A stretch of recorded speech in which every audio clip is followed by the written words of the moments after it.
Hi everyone, Anshul this side from R K roses education. और आज हम लोग हाइडलबर्ग में हैं। मैं सूर्यांश के साथ में हूँ जो कि हाइडलबर्ग यूनिवर्सिटी से अपना मास्टर्स का कोर्स कर रहे हैं कंप्यूटर एंड डेटा साइंस का।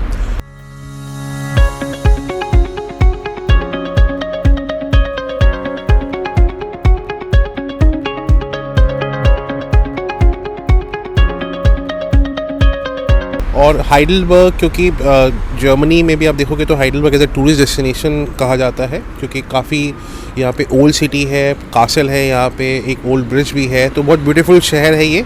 समर में आओगे तो आपको और अच्छा लगेगा। अभी तो हम विंटर में हैं यहाँ पे, लगभग -7 के आसपास में टेम्परेचर चल रहा है यहाँ पे। तो जैसे सूर्यांश यहाँ पे आए थे विंटर 22 वाले इनटेक में, तो अभी कई सारी न्यूज़ हम लोग देखने में आती है कि भाई जर्मनी में इन्फ्लेशन आ गया है, एनर्जी के गैस के प्राइसेस वगैरह भी बढ़ गए हैं। तो एक समझने की कोशिश करते हैं कि क्या यहाँ पे एक स्टूडेंट के लिए कितने एक्सपेंसेस होते हैं, मंथली क्या खर्चा बैठ रहा है, इनका रेंट कितना जा रहा है, मान लो ग्रॉसरी वगैरह में क्या एक्सपेंस आता है, तो वो एक समझते हैं। तो सूर्यांश का कम्प्लीटली जो प्रोसेस था एप्लीकेशन एडमिशन का या वीज़ा का भी कह सकते हैं, वो हमने ही किया था। तो अब एक बार मैं बोलूँगा सूर्यांश को कि वही आपको इंट्रोडक्शन देंगे और फिर हम लोग डिस्कस करेंगे इस टॉपिक पे। सूर्यांश, एक बार प्लीज़ अपना इंट्रोडक्शन दीजिए। मैं सूर्यांश हूँ, मैं दिल्ली नोएडा से आया हूँ। बाकी वीज़ा से लेकर अपना एप्लीकेशंस तक का प्रोसेस मैंने सारा आरकेआर से करवाया था, और मैं यहाँ पर डेटा एंड कंप्यूटर साइंस पढ़ रहा हूँ हाइडलबर्ग यूनिवर्सिटी में। ठीक है। तो सूर्यांश, जैसे आपको अब लगभग यहाँ पे आए हुए 1 मंथ के आसपास में हो चुका है ना, तो जब आप आए थे तो आप मेरे को बता भी रहे थे कि आने के टाइम पे एकोमोडेशन क्योंकि तुरंत नहीं मिल पाया था, तो उसमें चैलेंजेस भी आपको कई सारे आए थे। तो अब आपको एकोमोडेशन मिल गया है, राइट? तो अभी उसका क्या रेंट जा रहा है वहाँ पे? अराउंड आप मान लीजिए हाइडलबर्ग में ही मेरा रेंट इसमें जा रहा है 460, विच में 280 मेरा रेंट है, 180 एडिशनल कॉस्ट है। एडिशनल कॉस्ट में आपका इलेक्ट्रिसिटी, गैस, फिर पूरा वाटर, सब कुछ और इंटरनेट, सब कुछ मिला के मेरा total rent 460 Euros per month पड़ रहा है हाइडलबर्ग में। ओके। तो आपका भी जो ये एकोमोडेशन है ये प्राइवेट एकोमोडेशन है ना? हाँ, ये प्राइवेट। तो जो यूनिवर्सिटी के हॉस्टल्स वगैरह होते हैं उसमें जनरली बहुत वेटिंग चल रहा होता है, तो आपने उसमें भी अप्लाई किया था? हाँ, मैंने उसमें भी अप्लाई किया था। जैसे ही मेरा एडमिट आया था अगस्त में, मैंने उसी में अप्लाई किया था। तो अप्रॉक्सीमेटली आप मान के चलिए 6 मंथ्स के बाद ही आपको कुछ रिजल्ट मिलता है। जैसे मुझे मोस्टली अब यूनिवर्सिटी के हॉस्टल्स में नेक्स्ट सेमेस्टर तक ही मिलेगा। अच्छा, ठीक है। उसका रेंट थोड़ा सा लेकिन इससे कम होता है। अगर हम प्राइवेट में लेते हैं, अगर अपने को अपना गवर्नमेंट वाला मतलब यूनिवर्सिटी का मिल जाता है, तो उसका रेंट मेरे ख्याल से थोड़ा सा कम बैठता होगा यहाँ से। हाँ, तो उसका रेंट आप मैक्सिमम मान लीजिए 310 यूरोस पर मंथ है, सिंगल रूम का। ठीक है। तो देखिए, ये भी बहुत इंपॉर्टेंट बात है कि एडमिशन कराना, वीज़ा कराना, ये सब चीज़ें मान लो हमने करा दी, ठीक है। अब उसके बाद में अगर आप सोचोगे कि आपको जर्मनी में एकोमोडेशन भी आरके या कोई भी वहाँ से ढूंढ के बैठ के दे दे, आज के टाइम पे वो चीज़ बहुत मुश्किल है। ये कोई ऐसा नहीं कि हम करना नहीं चाहते हैं, बट आप सारे स्टूडेंट से पूछ सकते हो जर्मनी में, ये भी आपको बता सकते हैं, यहाँ पे एकोमोडेशन ढूंढना एक अलग ही समझ लो अलग लेवल का टास्क हो जाता है। तो क्या आपको एकोमोडेशन मिलने में कितना आसानी हुआ या कितना आपको एफर्ट करना पड़ा, थोड़ा सा एक बार वो भी प्लीज़ बताइए। एक साइट होती है WG गिशे करके, या फिर वीके गिशेट कहते हैं इसे यहाँ पे। तो उस पर ही हमने ज़्यादातर एप्लीकेशंस अपने करे थे। बाकी स्टूडेंट इन वर्क भी आपको प्राइवेट अकोमोडेशंस की लिस्ट देते हैं जिन पे आप अप्लाई कर सकते हैं। तो अप्रॉक्सीमेटली हम लोगों ने करीबन 50 to 60 एप्लीकेशंस दिए होंगे। और फिर यहाँ पर सिस्टम ये नहीं है कि आप पैसे देंगे वो आपको अकोमोडेशन है। यहाँ पर वो आपसे इंटरेक्शन करेंगे, आपसे मतलब आपके बारे में जानेंगे, आप मतलब आप स्मोक करते हैं नहीं करते हैं, या तो आप सफाई रखते हैं कि नहीं रखते हैं, या फिर जो रूममेट्स आप उनके साथ कंपैटिबल हैं कि नहीं है, ये सब पूरा वो ध्यान रखेंगे। फिर ये वो जाके आपको अकोमोडेशन देते हैं। तो इधर अकोमोडेशन देखने के लिए भी आपको यहाँ पर अपॉइंटमेंट्स लेनी पड़ती हैं। आप अपॉइंटमेंट लेके जाते हैं, फिर आपको 1 वीक के बाद तक वो आपको कंफर्म करके बता दें कि आपको अकोमोडेशन देंगे कि नहीं देंगे। तो कभी ऐसा हुआ है कि आपने जैसे फ़ोन पे ही बात की हो मान लो किसी लैंडलॉर्ड से, और वो उसी में कन्विंस हो गया हो कि हाँ ठीक है, नहीं हम आपको दे देंगे, ऐसा सिनेरियो है यहाँ पॉसिबल? जी, ऐसा सिनेरियो है, पर वो ऐसा है कि जो लैंडलॉर्ड्स हैं यहाँ के वो काफ़ी ओल्ड हैं। तो अगर आपको जर्मन आती हो तो आपसे अगर वो आप उनसे जर्मन में बात करेंगे तो आपको आसानी पड़ेगी अकोमोडेशन मिलने में। पर अगर वही आपको, जैसे मुझे जर्मन नहीं आती थी तो मुझे बहुत टाइम लगा, मुझे करीबन 1 वीक लगा यहाँ पर आने के बाद अकोमोडेशन परमानेंट ढूंढने में। चलो ठीक है। तो देखो, अब आपने एडमिशन हो गया, आपका वीज़ा भी हमने मान लो लगा दिया कि वो वीज़ा प्रोसेसिंग में लगा हुआ है। आपको सबसे पहला काम क्या करना है, जब आपके पास में फाइनली डिसाइडेड है कि आप कौन सी यूनिवर्सिटी में जा रहे हो, सबसे पहला उसकी वेबसाइट में जाके स्टूडेंट इन वर्क के जितने भी वहाँ पे ऑप्शन दिए हुए हैं सब में अप्लाई करो, क्योंकि एकोमोडेशन में सब में वेटिंग लिस्ट चल रही होती है। और जैसे ही वो यूनिवर्सिटी के हॉस्टल खाली होते हैं, आपको एक वेटिंग नंबर दे दिया जाता है, उसके हिसाब से आपको पूछते हैं वापस से कि आप यहाँ पे रूम लेना चाहोगे कि नहीं चाहोगे। दूसरा जो इन्होंने एक और बात बताई कि भाई किसी भी लैंडलॉर्ड से जाके यहाँ पे आप डिस्कस करोगे, वो जर्मन ही होंगे मोस्टली, मान लो कुछ एक आध और जगह के भी मिल जाएंगे, बट जर्मन ही रहेंगे सब। उनसे अगर आपने जर्मन में बात कर ली है ना, तो एक अच्छा इंप्रेशन भी पड़ता है, प्लस उनको लगता है कि हाँ इनसे हम लोग इनको रेंट पे रूम दे दिया जा सकता है, अदरवाइज़ डिफ़िकल्टीज आती हैं। तो कोशिश करो कि जर्मन लैंग्वेज इंडिया से जितना सीख के आ सकते हो वो सीख के आओ, आपको यहाँ पे बहुत बेनिफिट मिलेगा उस वाली चीज़ का। तो रेंट हमने डिस्कस कर लिया, थोड़ा सा हाई उस पे एंड पे है। यहाँ पे जो रेंट है हाइडलबर्ग पे 450 का बताया आपने, है ना, जिसमें कि लेकिन इंटरनेट वगैरह भी इंक्लूड हो गया इसमें, प्लस जितने भी अभी चार्जेस वगैरह एक्स्ट्रा एनर्जी के सब आए हुए हैं। इसके बाद में सेकेंड एक्सपेंस की हम लोग बात करते हैं, जो कि मैंडेटरी एक्सपेंस में आ जाता है। हेल्थ इंश्योरेंस की बात करता हूँ मैं। हेल्थ इंश्योरेंस स्टूडेंट्स के लिए मैंडेटरी है यहाँ पे, जो कि हर मंथ अमाउंट आपको देना ही पड़ता है। आपने कौन सा वाला हेल्थ इंश्योरेंस लिया हुआ है? सो मैंने टीके का हेल्थ इंश्योरेंस लिया हुआ है, जिसका amount around 120 Euros per month जाता है मेरे ब्लॉक्ड अकाउंट के अमाउंट से। ठीक है, तो देखो अब टीके का इंश्योरेंस जो है वो हम जब एक्सपैट्रियों से अगर ब्लॉक अकाउंट करवाते हैं तो मोस्टली वो टीके का ही आपको हेल्थ इंश्योरेंस प्रोवाइड कराते हैं, जो कि आप यहाँ पे आके उसको एक्टिवेट करवाते हो और वो आपका जो ब्लॉक अकाउंट में पैसा आपने जो जमा किया हुआ है उसी से डिडक्ट हो जाता है, ऑटो डेबिट हो जाता होगा, है ना। वो मैंडेटरी है, वो खर्चा आप किसी भी तरीके से हटा नहीं सकते हो। आप ये कर सकते हो कि आपने मान लो यहाँ पे आने के बाद में कोई और हेल्थ इंश्योरेंस ले लिया, जो कि थोड़े सस्ते भी हो जाते हैं, बट कोशिश करो कि पब्लिक हेल्थ इंश्योरेंस जो कि टीके का या AOK वगैरह के होते हैं वही लो, उसमें बहुत सारा कवरेज आपको मिल जाता है यहाँ पे। अब जब आपने मान लो ये ब्लॉक अकाउंट वगैरह भी आपने जो लिया है ना, तो ब्लॉक अकाउंट को एक्टिवेट होने में यहाँ पे कितना टाइम लगा होगा आपका? जी, ब्लॉक्ड अकाउंट तो आपका तभी एक्टिवेट होता है जब आप उसे किसी जर्मन बैंक करंट अकाउंट से जोड़ते हैं।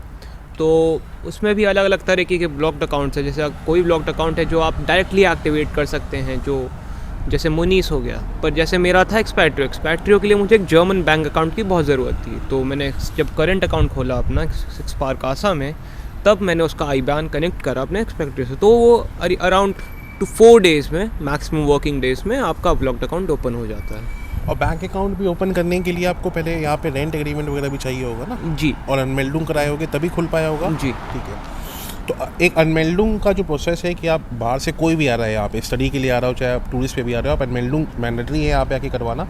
टूरिस्ट में तो नहीं है, बट स्टडी के लिए ये मस्ट है, इसके बिना आप कुछ नहीं कर सकते यहाँ पे।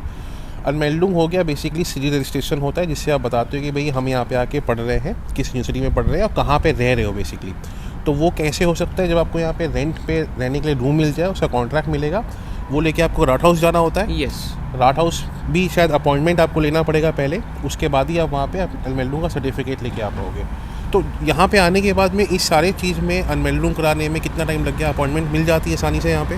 हाँ, तो ये आपका डिपेंड करता है सिटी टू सिटी पे। जैसे आप थोड़ी बड़ी सिटी में रह रहे हैं तो वहाँ पर बहुत ज़्यादा भीड़ होती है स्टूडेंट्स की। राइट। पर हाइडलबर्ग से जैसे आप थोड़ा सा दूर रह रहे हैं, जैसे मैं स्क्रिशहाइम में रह रहा हूँ, थोड़ा 30 मिनट्स दूर है यहाँ से, तो उधर का राट हाउस में ज़्यादा भीड़ नहीं थी, क्योंकि वहाँ पर ज़्यादा स्टूडेंट्स नहीं रहते, वहाँ पर सारे फैमिली पीपल रहते हैं, जर्मन के लोकल लोग रहते हैं। हाँ।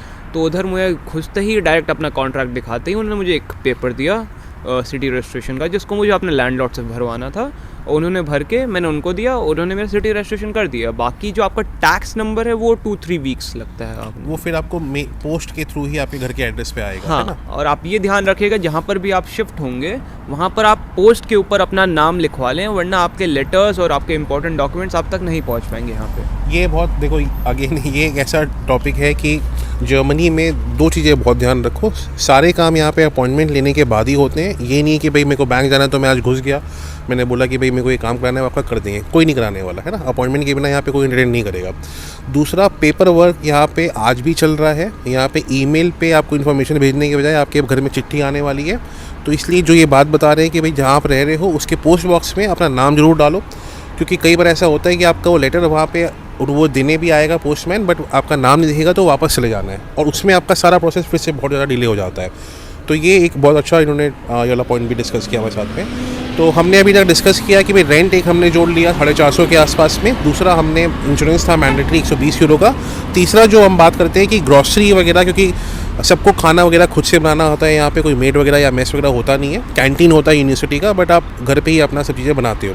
तो ग्रॉसरी वगैरह का कितना एक्सपेंस आपका आता होगा मंथली का? सो आप डिपेंड करता है, अगर आप नॉन वेजिटेरियन या फिर वेजिटेरियन है तो अराउंड आप मान लीजिए 150 से 200 यूरोस तक में आपका ग्रॉसरी पूरे मंथ का कवर हो जाता है।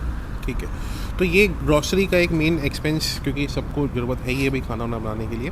इसके अलावा अगर कोई एक्सपेंस की हम बात करें तो चौथा एक्सपेंस पब्लिक ट्रांसपोर्ट का क्या सिस्टम है, उसमें आप लोग को टिकट लेनी पड़ती है या आपको स्टूडेंट आईडी से कवर हो जाता है पूरा? सो पब्लिक ट्रांसपोर्ट का क्या है कि यहाँ पर स्टूडेंट्स के लिए अलग से टिकट आती है, सेमेस्टर टिकट जिसे कहते हैं। वो उसके लिए आप पे करते हैं 176 यूरोज़। वो चलती है आपके 6 मंथ्स, और 6 मंथ्स के अंदर आपका कुछ सर्कुलर एरिया होता है जिसमें आप फ्री में ट्रैवल कर सकते हैं। उसके अलावा आपको कोई टिकट की ज़रूरत नहीं है। बाकी आप स्टूडेंट आईडी पे, जैसे हमारे स्टेट में स्टूडेंट आईडी पे आप every day without even semester ticket 7 PM के बाद आप ट्रैवल कर सकते हैं फ्री में। और बाकी वीकेंड्स पे आप पूरा दिन फ्री में ट्रैवल कर सकते हैं विदाउट इवन सेमेस्टर टिकट। और जो ये 176 यूरो का जो आप बता रहे हो, ये आपका जो आप ट्यूशन फीस भी दे रहे हो 1500 यूरो की हाइडलबर्ग में, उसमें इंक्लूडेड नहीं होता है ये? नहीं, इस स्टेट में ऐसा है कि जो ट्यूशन फीस है वो अलग है और सेमेस्टर टिकट के लिए आपको अलग से पैसे देने पड़ते हैं। ठीक है। तो देखो, जैसे अब हाइडलबर्ग यूनिवर्सिटी में मास्टर्स या कोई भी कोर्स आप कर रहे हो, उन पर फ़ीस आ चुकी है ना? 1500 यूरो की सेमेस्टर फ़ीस है। सिर्फ यहीं पे नहीं, अगर आप स्टुटगार्ट में भी जाओगे, स्टुटगार्ट में भी फ़ीस है, फ्राइबर्ग यूनिवर्सिटी में भी फ़ीस चल रहा है, कैसलऑटन में भी फ़ीस आ रखी है ना? तो ये जो स्टेट है पूरा आपका, कौन सा स्टेट है बोलते हैं इसको? बाडेन-वुर्टेनबर्ग में। इसमें जितनी पब्लिक यूनिवर्सिटी है सब में ही आपकी 1500 यूरो की फ़ीस जा ही रही है। अब ऐसे में ये कोई बहुत ज़्यादा फ़ीस नहीं होती है। आप अगर मास्टर्स कर रहे हो, 4 सेमेस्टर का भी कोर्स है, आपका 1,20,000 रुपये के आसपास का एक सेमेस्टर का फ़ीस जा रहा है। बाकी जो आपको जो एक 176 यूरो पे करोगे, उससे आपका पूरा पब्लिक ट्रांसपोर्ट काफ़ी पूरे एरिया का कवर हो जाता है। अब ये सारे खर्चों के बाद में एक मेरे को पॉइंट बताओ कि जैसे यहाँ पे सिम कार्ड वगैरह लेते हैं, उसका क्या एक्सपेंस बनता होगा सिम लेने का? सो सिम वगैरह का मैं ये रिकमेंड करूँगा कि आप कॉन्ट्रैक्ट पे ना लें, बाकी प्रीपेड ले लें, क्योंकि प्रीपेड आपको 10 यूरोज़ में 7 GB मिलता है और पूरे जर्मनी में कॉल्स एंड SMS अनलिमिटेड है। अच्छा। सारे सिम्स पे। सो कॉन्ट्रैक्ट पे अगर आप वही सिम लेंगे तो आपको 12 यूरोज़ पड़ेगा पर मंथ, और आपका 2 साल का फिक्स्ड भी रहेगा कि आप 2 साल तक इसे हटा नहीं सकते हैं। ठीक है। तो मेरे ख्याल से अभी हमने टोटल करते हैं इसको 450 वो, 120 ये, 570 ग्रॉसरी हमने 200 के आसपास लगा दिया, 770, और एक 176 यूरो का आपका जो सेमेस्टर का टिकट का जो आपका पब्लिक ट्रांसपोर्ट का हो गया। लगभग आपका वही 850 से 900 यूरो के आसपास का खर्चा आना है, जो कि आप ब्लॉक अकाउंट में ऑलरेडी जो आपके पास अमाउंट आपके पास डिसबर्स हो रहा होता है वो 931 यूरोज़ आपके पास में आ रहे होते हैं हर महीने के। तो आपका मंथली एक्सपेंस आपका ब्लॉक अकाउंट से आराम से निकल जाता है। हमने अभी तक बात नहीं की कि पार्ट टाइम जॉब कैसे आपको कवर कर सकते हो। पार्ट टाइम जॉब अगर आप करते हो यहाँ पे, तो आप जो आपका मंथली एक्सपेंस है वो भी कवर कर सकते हो। और प्लस अगर आप क्या कहते हैं पार्ट टाइम जॉब ना भी करो, क्योंकि अब स्टार्टिंग में सेटल होने में भी टाइम लगता है, तो आप उसको धीरे धीरे करके जब सेमेस्टर ब्रेक हो तब भी उसको आप ऑप्ट कर सकते हो। तो सूर्यांश, पार्ट टाइम जॉब का भी कुछ, जैसे आप भी देख रहे हो यहाँ पे, पार्ट टाइम जॉब में भी क्या सैलरी मिल रही होगी एवरेज यहाँ पे? सो आप मान के चलिए आपको मिनिमम 12 यूरोज़ पर आवर तो फिक्स्ड है गवर्नमेंट से ही। सो पार्ट टाइम जॉब्स का ऐसा सीन है कि हाँ जॉब्स बहुत हैं। अगर आपको जर्मन आती है तो आपको फ्रंट डेस्क जॉब भी मिल सकती है बहुत सारी कंपनियों, जिसमें आपको सैलरी भी अच्छी मिलती है, करीबन दुगनी मिल जाती है, 24 यूरोज़ तक मिल जाती है पर आवर की। और जॉब्स बहुत हैं, बस आपको अपनी स्किल्स अच्छी करनी है, आपको अपने फील्ड में ही जॉब करनी है, तो आप अपनी स्किल्स अच्छी करिए ताकि आप कंपनीज़ में आप वर्किंग स्टूडेंट जैसे अप्लाई कर सकें। ठीक है, चलिए। तो अब जर्मनी में मान लो हमने एक्सपेंसेस वगैरह काफ़ी सारे शहर के मैंने ऑलरेडी कवर किए हैं पूरे इस वाले ट्रिप में। तो हाइडलबर्ग थोड़ा सा एक्सपेंसिव एंड पे आ जाता है, बट फिर भी अगर आपको यूनिवर्सिटी का हॉस्टल मिल जाता है तो आपका पूरा एक्सपेंस है वो अगेन 700 से 800 यूरो के बीच में कवर हो जाता है। इसी तरीके से मान लो आप लोग कोई भी अगर बैचलर्स मास्टर्स के लिए जर्मनी पब्लिक यूनिवर्सिटी में अप्लाई करना चाहते हो, आप लोग हमेशा हमें कॉल कर सकते हो। और थैंक यू सूर्यांश, इन्होंने पूरा टाइम दिया आज हमें, यूनिवर्सिटीज़ भी दिखाई है, सब चीज़ें डिस्कस भी करी है। तो keep watching us, keep supporting us, and don't forget to subscribe us. So thank you very much.